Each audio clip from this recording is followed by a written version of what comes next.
All right. Okay, welcome everybody, and welcome Daniel Lamarre from the Cirque du Soleil. You are all welcome to the University of Fordham University, and the class is the Innovation and Managing Growth. And this is in the Organization Leadership PCS program. And really, I'm very happy and very, very happy that Daniel accepted this invitation to meet with the students who are, in fact, and that's really an incredible thing that happens this year. There must be a reason I'm not sure about, but there is some professional dancers in the class, in a good number of them, and there is some other performers that are professional performers, and this is why I, in fact, changed my class and my course completely and moved it to performing arts and how to lead and be a leader in performing arts, which is another kind of idea. So this is why we are with Daniel, and it's a very good way to start a semester is to be with a professional and a figure in this industry. So thank you again, Daniel. I'm glad to be here, and I hope I can be helpful. Yes, yes, I'm sure you will be extremely helpful. So maybe I'll take the first. I will ask you the first question, which is not going to be a very academic question, and then we'll have everybody else to participate. And I invite everybody to participate.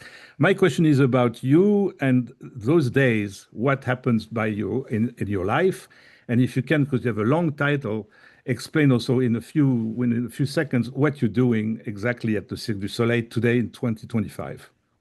Yeah, first of all, I used to be the owner of the largest public relation firm in Canada, and I sold my share to my partners to become the CEO of a TV network.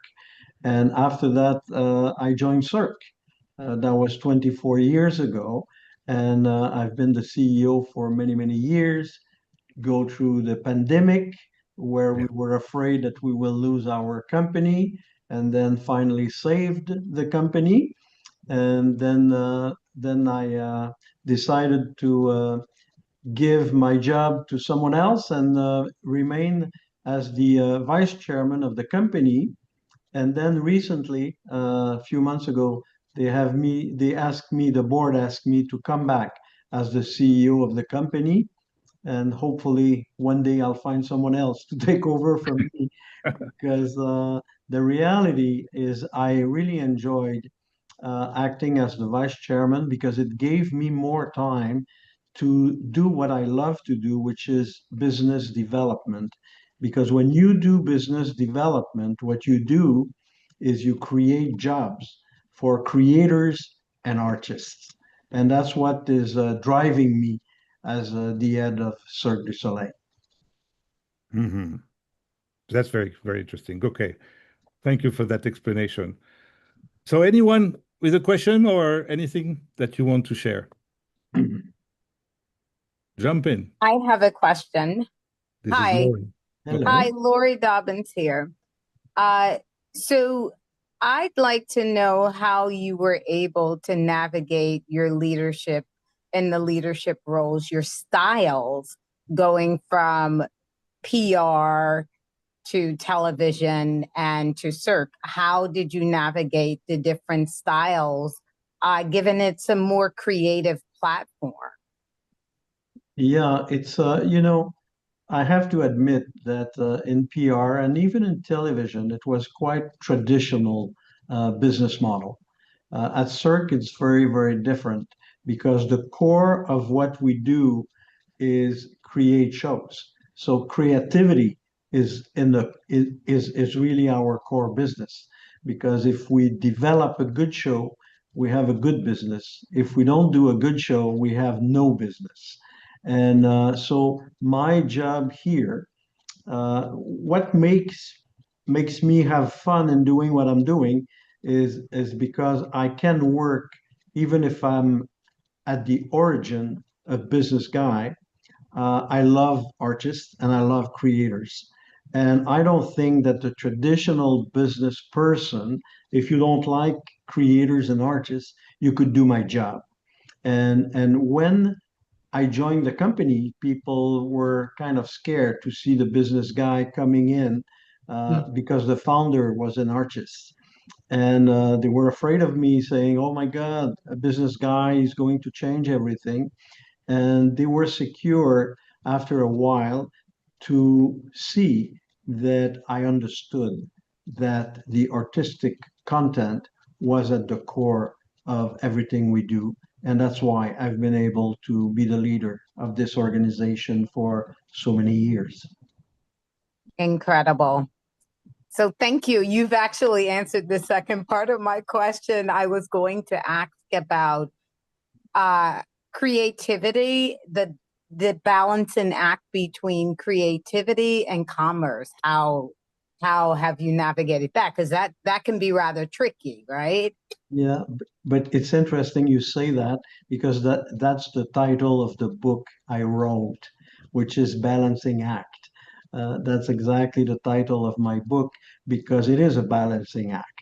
Because if you listen to the creative people, they never have enough money to do their show. If you ask to our, business people, they will say that they have too much money to do their show. And that's where I become the referee and make sure that that the artists understand that there are some limits and that the business people understand that, the core again is our content. Thank you. You're welcome. Anyone else? If you can still think about questions, I have one coming, so I can take my turn the turn again. I don't want to be dominating too much, but as you said, 24 years, and I think when you started, you were working with the founder, Guy Laliberté, was the visionary originally of this, and I think many people know his story that he started in the street and started to build a billion-dollar company at the time. I don't know. I'm probably in the old ages because I know the Cirque for about the same number of years that you've been there, maybe even a bit more. I don't know. But anyway, my question is so if you could eventually tell us those 24 years, is there some kind of phases or stages that you can see and define to show how this company became what it is today? Yeah, yeah, there is a clear event, and that was when we did the deal with the Beatles. And I remember that like if it was yesterday, because when we did the opening of the show in Las Vegas with the Beatles, we went from, I would say a North American company to a global company almost overnight, because the coverage of that premiere was worldwide. I remember CNN was there live, and there was hundreds of journalists surrounding, George, Paul, and Ringo, and it brought our brand to the next level. And that was an interesting story because, for 30 years, all the live show company in the world wanted to do a show with the music of the Beatles, and the Beatles always said no. Mm. And what happened is that, our founder, Guy Laliberté, was doing a big party every year at the Formula One, the Grand Prix Formula One race in Montreal. And George was there. And after jamming with our musician and having a good time at our party, he said, that would be great if we could do something together. He said, the gang, we're meeting next week in London, and if the gang, because they call themselves the gang, if the gang are in a good mood, I'll invite you and we'll talk about a project. And I said, yeah, but if the gang is not in a good mood, he said, oh, we're just going to go out and have a beer in a pub. So here we are going to London, not knowing if I'm going to have a beer with George Harrison, or maybe I will have the most important meeting in my life. So we're sitting in an hotel room, Guy and I, and we're talking to each other, but we're not listening to each other. We're just watching the phone to ring. And finally, the phone rang, and Guy hangs up and says, okay, the gang, they're in a good mood. We jump in a cab, rush to the Mandarin Hotel in London.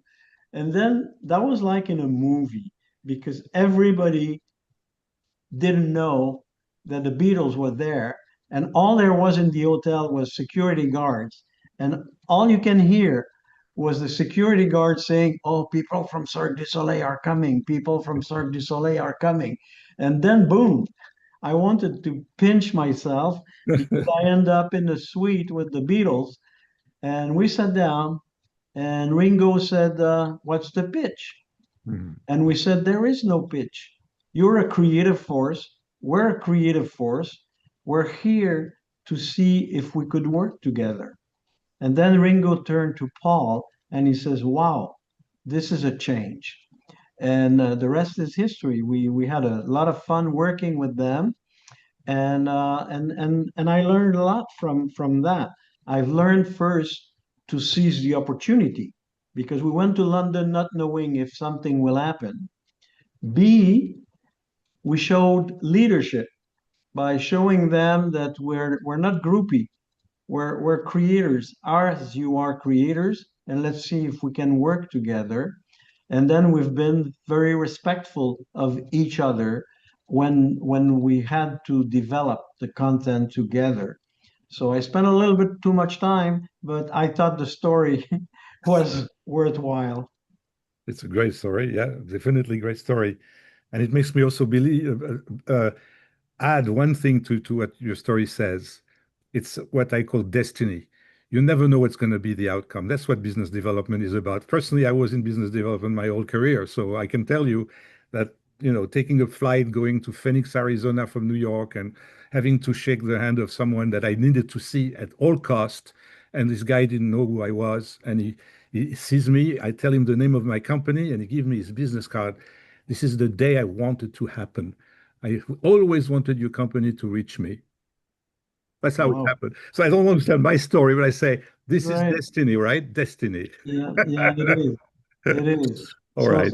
so Yeah. someone is raising Yeah. Yeah. their Yeah. hand. Yanye is raising a hand. We don't see you, by the Oh, way. Uh, yes, I kind oh, of, okay. right. Do you want to see me? I can put that on. Oh, that's nice. Okay. So I have a question for Delmere. Do you only work in music business? I work in fashion, and right now we're creating a TV show that I can't talk about. Like I have to have you sign an NDA.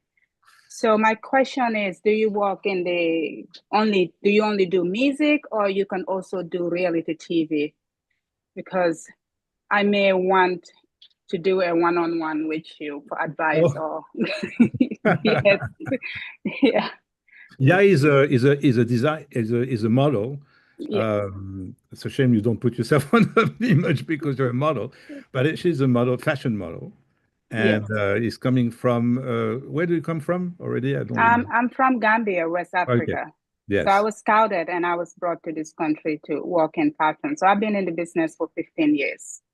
So precisely, what is your question exactly? My Besides question, to see.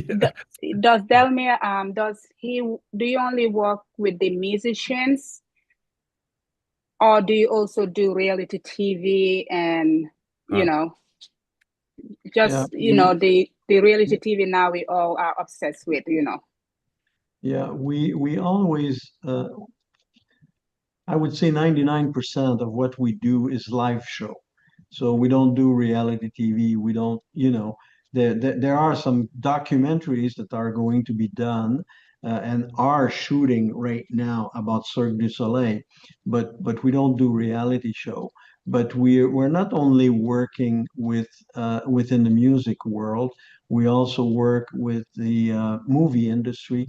So we did a project with James Cameron, and we are also talking to those other IP owners, and we're always in an exploratory mode because I don't want to wake up one day and then learn that someone else is doing something that I should have done. So I explore on many fronts. For instance, as we speak, I'm talking with Pat McGrath. So if you're in the fashion industry, you might know of Pat. She's Oh, I love Pat. She's a yeah. makeup artist with her So, own line. I use so Pat McGrath.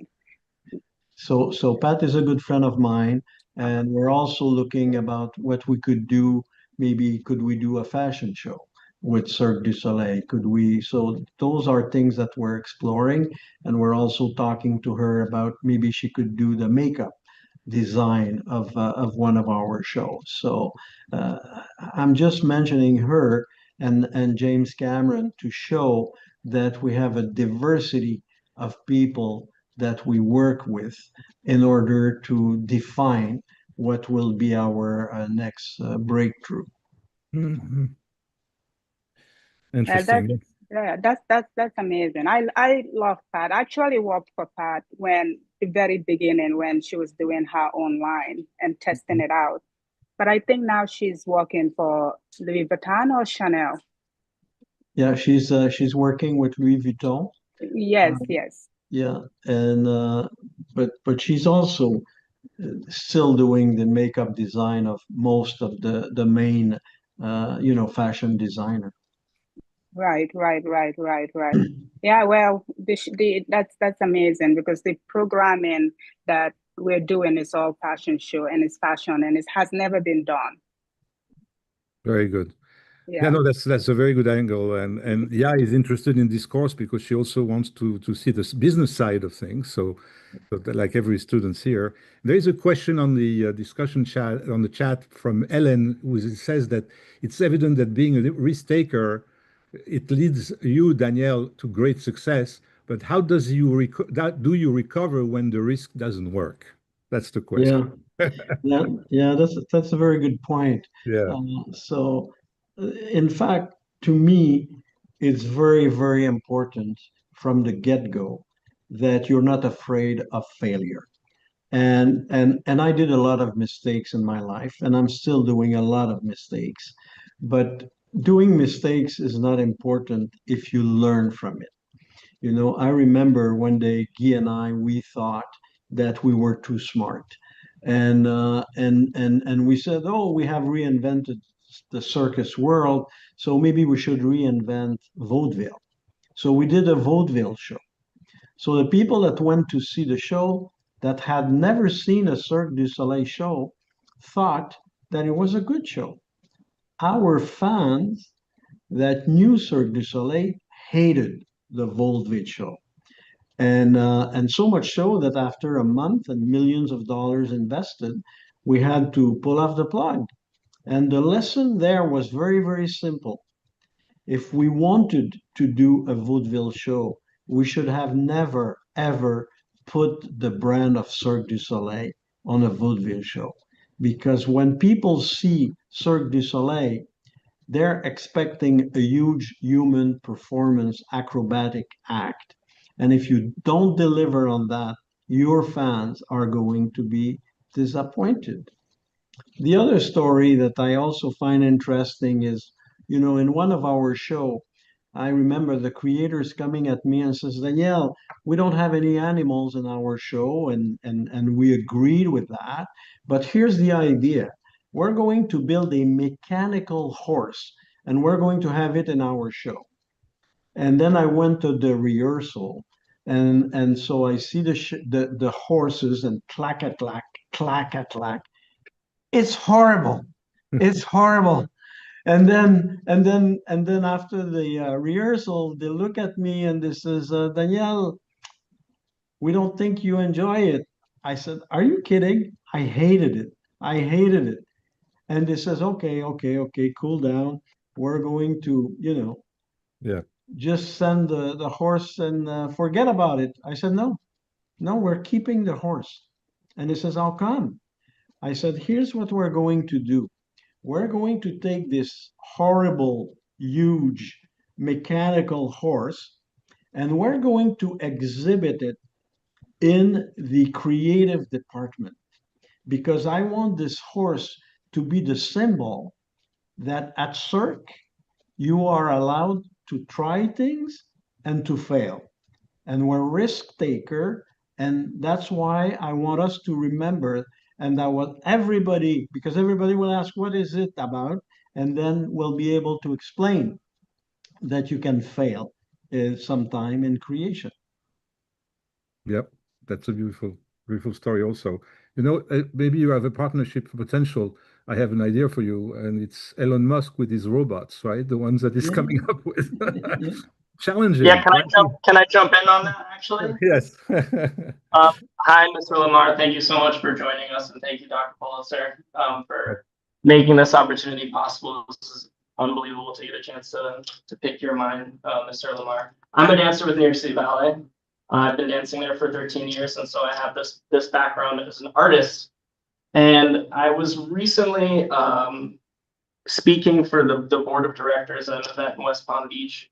And one of the donors approached me and said, I have this great idea that maybe in the future of New York City Ballet, they can use an AI hologram to reconstruct Baryshnikov or Rudolf Nureyev and have them perform on the stage. And what do you think of that? Yeah. And I kind of panicked, but I was like, I took a second and I said, well, it's a live, like you said, it's a live art form and people expect to see grand acrobatics performed in person. And I said to myself, well, I think it would be better if people watched a video of Rudolf Nureyev or a video of Baryshnikov in the archive and saw what made them so special in their live performances. But I think it's more important to discover what the new talent is and come to a live performance and keep at least the New York City Ballet Organization as a strictly live arts institution. But do you see Cirque du Soleil or other performing arts institutions utilizing AI from an artistic standpoint? Or do you think, is there a place for AI to be implemented from a business standpoint and development? Do you see that happening? Yeah. Obviously, there is a lot of debate about that. For instance, I don't know if you heard of Abba Voyage in London. So it's a show where they have developed the technology when the ABBA group is acting on stage, but it's done through AI technology, and Wow. it's like a live concert, and Oh, it's yeah. hugely successful in London right now, and people go there and they forget that it's not the real ABBA, that band that is on stage, and people are dancing and yelling, and it's quite impressive. Having said that, I think, this is a very successful event. Now everybody wants to do that, and everybody wants to recreate it. They want to do Elton John in Vegas, and they want to do this and that.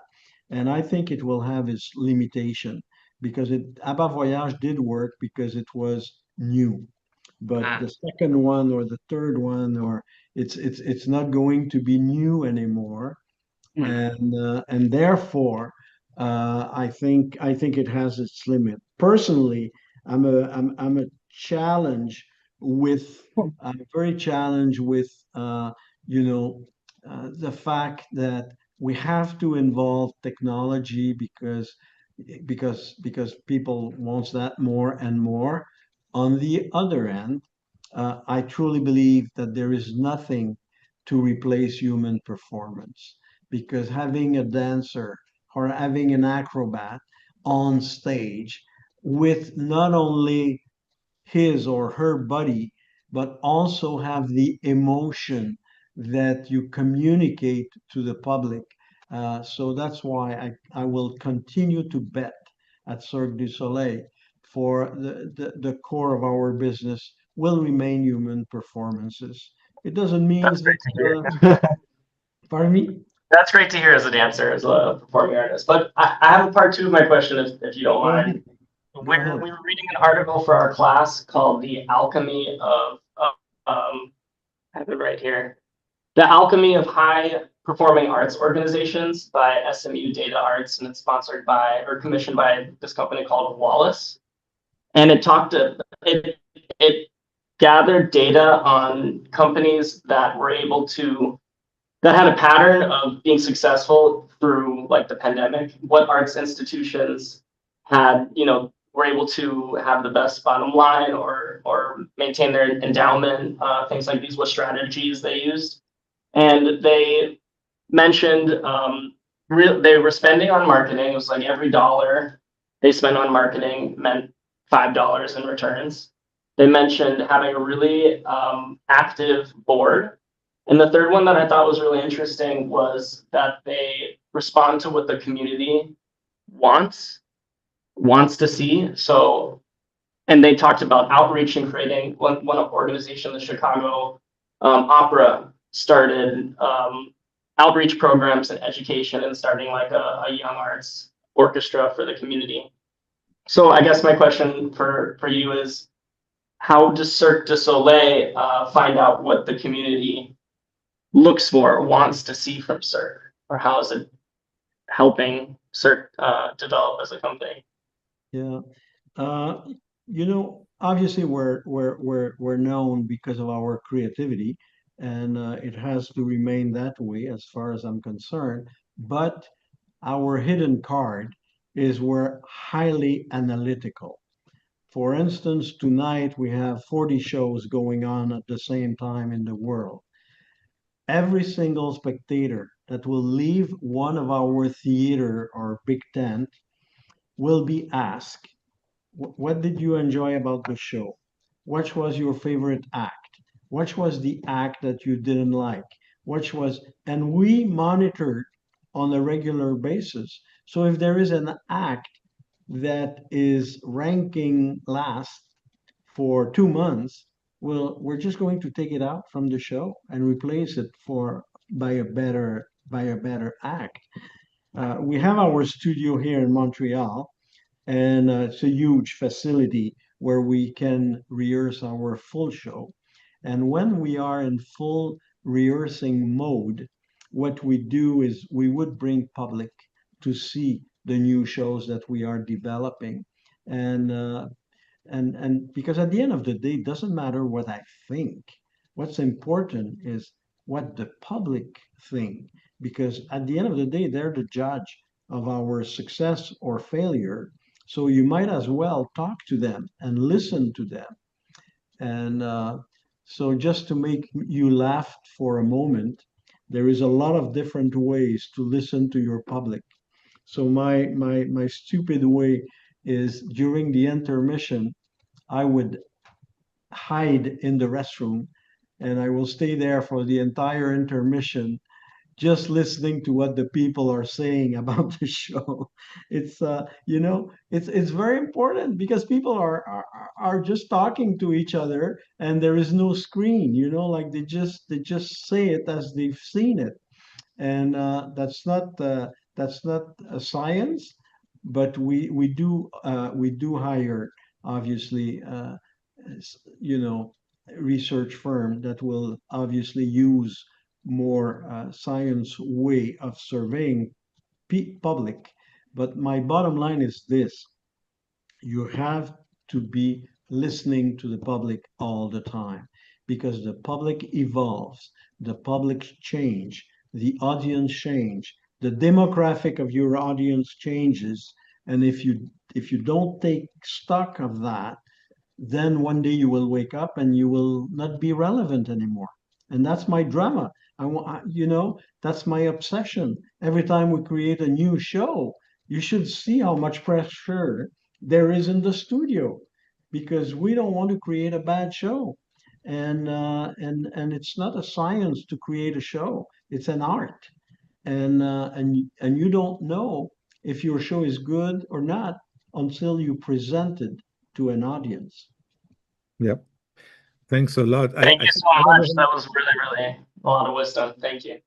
I don't know how much time you have, Daniel. I don't want to. How much time do you have? Question. Yeah, I've been asked, I think, to leave around 10 to 7. Is that what was planned? Okay. It is 20 to 7. So you would have about 10 minutes. Everybody has about 10 minutes to spend. That's correct. Yeah. So that's great. 10 minutes gives the chance to more of you, and we'll try to make our answers a little shorter. Yeah, but we love your stories, so I don't want to say that. Right. I don't want to say that. I just want to share something very quickly. That's my opportunity to say it. For me, when we talk about creativity of the Cirque du Soleil, I'm going to give you a little bit. So my youth to go to drama school in Paris and to be on stage for a few years professionally, I always saw, when I saw the Cirque du Soleil the first time, I say, wow, I think it was I saw it in Las Vegas. And I said, wow, this is a mix of different styles of performance. One is commedia dell'arte, really the Italian Arlequin and all these characters that are really a type of performance, a type of acting. So it's theater. Then I saw the circus part of it with the clowns and with the clowns, but they are not particularly funny, the clowns, not necessarily. Sometimes they're very sad. And then thirdly, the stage. If there is a lot of effects that you see, a lot of things that are live in front of you, it's not a movie, it's theater. Amazing, to have people under the water to wait for things. That's what people are plunging at every time you think they're going to fall on the floor and the floor opens. It's unbelievable. When I saw all of that, I said, I've never seen such a thing in my life. I mean, never. So I think you continued that culture, right? Yeah. Thank you. Thank you for your comment. Yeah, no, it's important that I say that. Anyone else, guys? I have another question. 1 second, Laurie, so- if I may just ask you for a second, because I would like to have everybody participate. Yeah. If there is a question for someone else, but I'm sure you're going to have the opportunity to ask your question. I just want to make sure. I don't know about Devon, about Margot, about Damien, about I have Yvette. a question. Yes. Sorry, Laurie. You want No, it's fine. Go ahead. Sorry, Laurie. I didn't want to cut you No, off. no. Go ahead, guys. I'm chatty. Go ahead. All right. Thanks. Thank you, Mr. Lamarre, for taking the time to come here. We really do appreciate it so much. I have a short question. I just wanted, I'm into business, and then this is the first time like I have a business partner. So I wanted to ask, what is the biggest lesson in building long-term relationships with business partners, and how has it shaped the way you collaborate today? Yeah, it's first and foremost, I strongly believe that partners should be very different one to another, because you have to be complementary. Because if you're two look alike, then it becomes a source of conflict. Like Guy Laliberté and I, you couldn't find two more different guys. You had an artist and a business guy, and the reasons why we have been working for so long together is because the territory of each was very, very clear. And I would never interfere on the content because he's an artist, and he will never interfere on the business because I'm a businessman. So the why we have that very well defined, and I would say that it probably took us a year before we, start to understand each other better, and then agreed and defined the role and responsibility of each other. But if there is one word at the end of the day that works, it's respect. You have to be very, very respectful of your partner. I remember when I was in PR, my partner was older than myself. And one year I created more business than him. And he said, you should do more money than me. And I said, no, because you're the founder. I will never accept that I do more money than you. Even if I do just $1 less than you, that would be good. And that conversation has cemented our relationship forever because we show that we were respectful of each other. And I always wanted to be more generous because I always thought that generosity comes back. I'm a true believer of that. So I wouldn't mind letting go something today because I know that if I let go $1 today, $10 will come back one day. So and that's the other thing I recommend to anybody. Be generous with your partner, and I think your partner will pay you back on the long term. Thank you. Thank you so much. Okay, I have one question, right? So, in the contract of the partnership, it was supposed to be 50-50%, right? So how would you handle a situation where your partner comes back and said that we might need to give some percentage to someone who is financing the business? Mhm. How would you handle that? Because for me, it's like it's about trust and respect, like you said.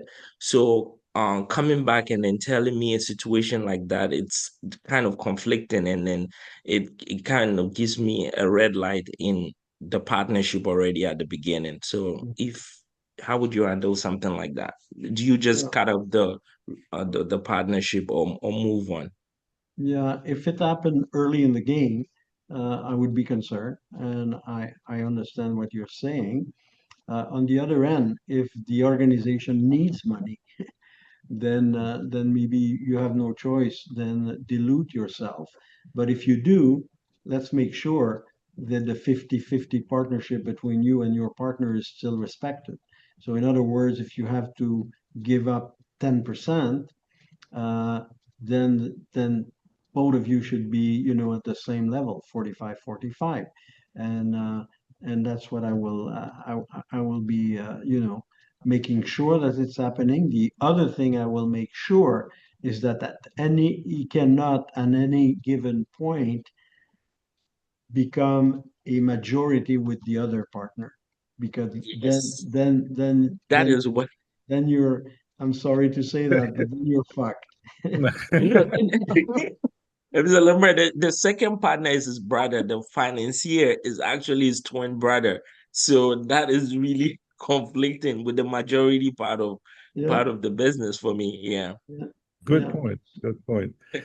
So we're reaching Thank you. the 1 minute. In 1 minute, I think Daniel has to leave. Laurie, if you can also send a question. I can eventually send questions to Daniel. I don't know if you will have the time to reply to me, but if your questions are essential and you want an answer, maybe you will be.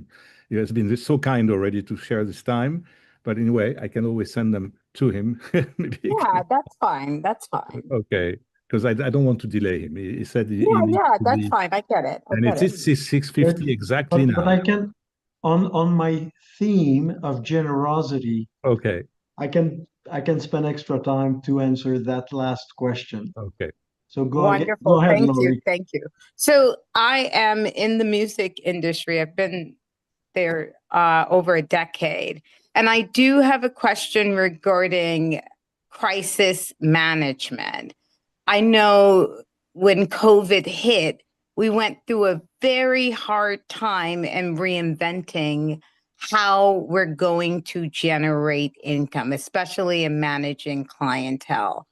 How have you guys gone through and navigated that ship? And what do you intend to do in the future, God forbid, another crisis like that hits? Yeah. Listen, we came very close to lose our company because we spent, as you know, many months without shows, without revenues. Yeah. But the one thing which is important in our industry is the only asset you have at the end of the day, or the main asset you have, is your brand. And the reasons why we're still alive today, it's because of our brand. So what we did when the company was shut down with the pandemic, we have created a network called Cirque Connect, and we have presented every week content of our shows, of behind the show, to remain present. At the end of the exercise, 12 months later, we had reached out to 72 million people.